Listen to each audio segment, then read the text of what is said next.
નમસ્કાર વાલા પેન્શનર મિત્રો, સરકારી કર્મચારી મિત્રો તેમજ ભાઈઓ તથા બહેનો, સ્વાગત છે તમારું આપણી પોતાની યુટ્યુબ ચેનલ પેન્શન ગુજરાતમાં। તો મિત્રો, આજે આપણે ચર્ચા કરવા જઈ રહ્યા છીએ એક એવા મુદ્દાની જે કરોડો સરકારી કર્મચારીઓ અને પેન્શનરોના હિત સાથે સીધો સંબંધ ધરાવે છે।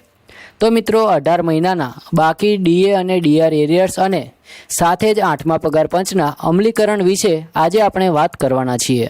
તો ચાલો મિત્રો, દરેક મુદ્દાને આપણે વિગતવાર સમજીએ, શાંતિથી અને ઉદાહરણ સાથે સમજવાના છીએ। તો મિત્રો, વિડીયોને અંત સુધી જરૂરથી જોજો અને ચેનલ પર નવા હોય તો આ ચેનલને જરૂરથી સબસ્ક્રાઈબ કરી લેજો, કારણ કે આ ચેનલ પર અમે દરરોજ પેન્શનર અને સરકારી કર્મચારીઓને લગતી તમામ માહિતી લાવતા રહીએ છીએ। તો મિત્રો, વધારે વાર ન કરતાં આપણે માહિતી તરફ જઈએ। તો સૌપ્રથમ જાણીએ કે આ 18 મહિનાના ડીએ ડીઆરનું બાકી રકમનું કારણ શું છે। તો મિત્રો, કોરોના મહામારીના સમયગાળા દરમિયાન 2020માં કેન્દ્રીય સરકારે નાણાકીય પરિસ્થિતિને ધ્યાનમાં રાખીને કર્મચારીઓ અને પેન્શનરો માટેનો મોંઘવારી ભથ્થું એટલે કે ડીએ અને મોંઘવારી રાહત, જેને આપણે ડીઆર કહીએ છીએ, તેને તાત્કાલિક રીતે રોકી રાખવામાં આવ્યું હતું।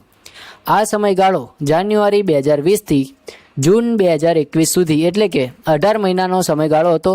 આ સમય દરમિયાન કર્મચારીઓને તો પગાર મળતો રહ્યો, પણ એમાં મોંઘવારીના વધારાનો લાભ મળ્યો ન હતો। બાદમાં સરકાર દ્વારા ડીએ ફરીથી શરૂ કરવામાં આવ્યું અને પણ એ બાકી પડેલા 18 મહિનાની ચૂકવણી હજી સુધી કરવામાં આવી નથી। અને મિત્રો, એટલે જ national council joint consultative machinery એટલે કે JCMના કર્મચારી પક્ષે સતત માંગણી કરી છે કે કોવિડ સમયગાળામાં રોકાયેલા આ ડીએ અને ડીઆરનો બાકી હિસ્સો કર્મચારીઓ અને પેન્શનરોને પાછો આપવો જોઈએ। તો મિત્રો, તાજેતરમાં 23 એપ્રિલ 2025ના રોજ યોજાયેલી JCM સ્ટેન્ડિંગ કમિટીની 63મી બેઠકમાં આ મુદ્દો ફરી ઉઠાવવામાં આવ્યો હતો। કર્મચારી પક્ષે સ્પષ્ટ રીતે જણાવ્યું કે આ બાકી રકમ આપવી એ કર્મચારીઓનો હક છે અને તે રકમ સરકાર તાત્કાલિક પુનઃસ્થાપિત કરે તેવી આશા છે। અને મિત્રો, સરકાર તરફથી કહેવામાં આવ્યું હતું કે 2020 દરમિયાન જે નાણાકીય તંગી થઈ હતી તેની અસર 2021 પછીના નાણાકીય વર્ષમાં પણ જોવા મળી હતી।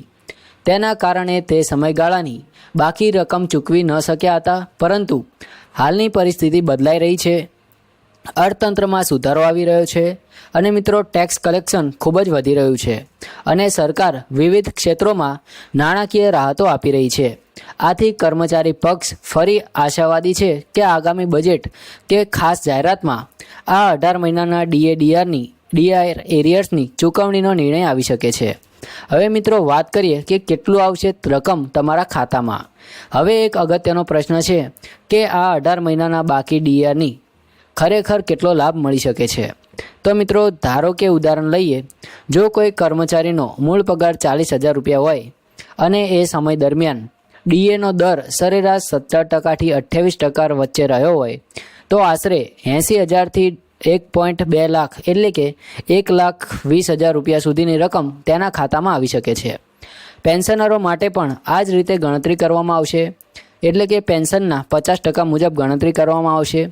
એટલે કે સરેરાશ 40,000 પેન્શન ધરાવતા પેન્શનરને 40,000થી લઈને 60,000 રૂપિયા સુધીની બાકીનો લાભ મળી શકે છે।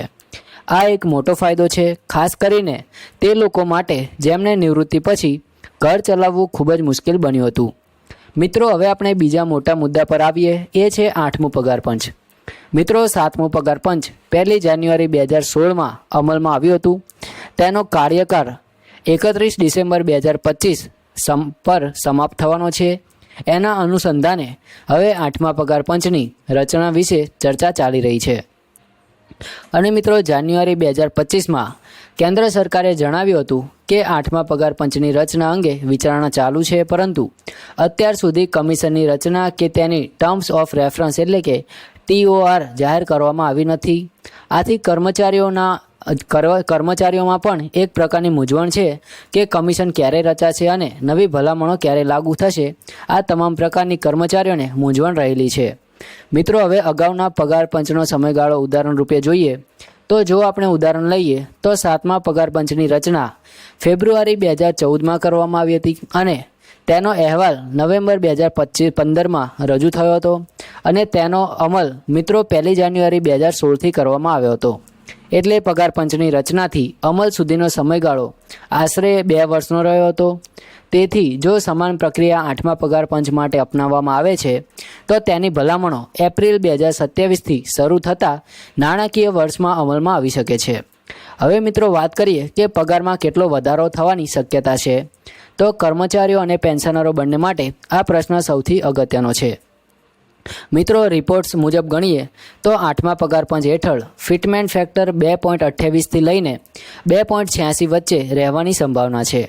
આનો અર્થ એ થાય કે કર્મચારીઓના મૂળ પગારમાં આશરે 40થી 50% સુધીનો વધારો થઈ શકે છે.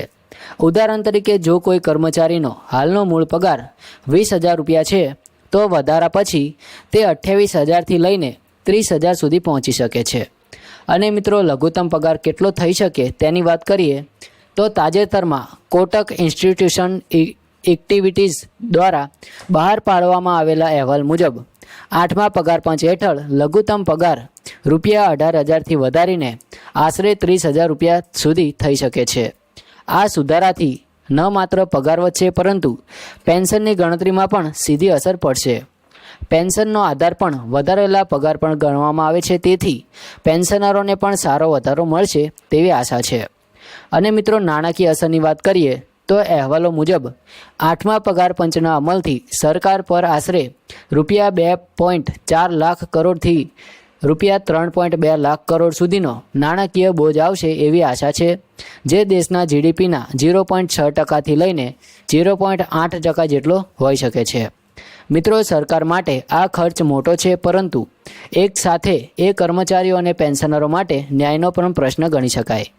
હવે મિત્રો વાત કરીએ કે કર્મચારીઓ માટે સમયગાળાના ઉદાહરણ તરીકે જો 8મા પગાર પંચને 1 જાન્યુઆરી 2026થી પૂર્વતિથિ એટલે કે રેટ્રોસ્પેક્ટિવ ડેટથી લાગુ કરવામાં આવે તો કર્મચારીઓને આશરે 17 મહિનાનો બાકી પગાર એરસ મળી શકે છે. આટલો સમયગાળો એટલે વધુ બાકી ચૂકવણી અને સીધો લાભ ગણી શકાય. અને મિત્રો હાલ કેન્દ્ર સરકારના કર્મચારીઓ તથા પેન્શનરો બંને માટે 8મા પગાર પંચની જાહેરાતની આતુરતાથી રાહ જોઈ રહ્યા છે. દર વર્ષે મોંઘવારી, ખર્ચ અને બજારના ભાવમાં વધારો થતો જાય છે, જેથી પગાર સુધારો અને પેન્શન વધારો એ સમયની જરૂરિયાત બની ગઈ છે. 8મું પગાર પંચ એક પ્રકારની નાણાકીય રાહત બની શકે છે, જે લાખો પરિવારોને સહારો આપી શકે છે. મિત્રો અર્થતંત્રની હાલતથી હાલની સ્થિતિ જોતા સરકાર પાસે હળવો નાણાકીય બોજ છે. જ્યારે ટેક્સ કલેક્શનમાં વધારો થાય છે ત્યારે સરકારી કર્મચારીઓના હિતમાં નિર્ણય લેવાની વધુ સંભાવના રહે છે. તેથી નિકટના સમયમાં શક્ય છે કે ડીએડીઆરના 18 મહિનાના બાકી ચૂકવણી વિશે કોઈ સકારાત્મક જાહેરાત જોવા મળે અને 2026ના બજેટમાં 8મા પગાર પંચ અંગે સ્પષ્ટતા પણ મળી શકે છે.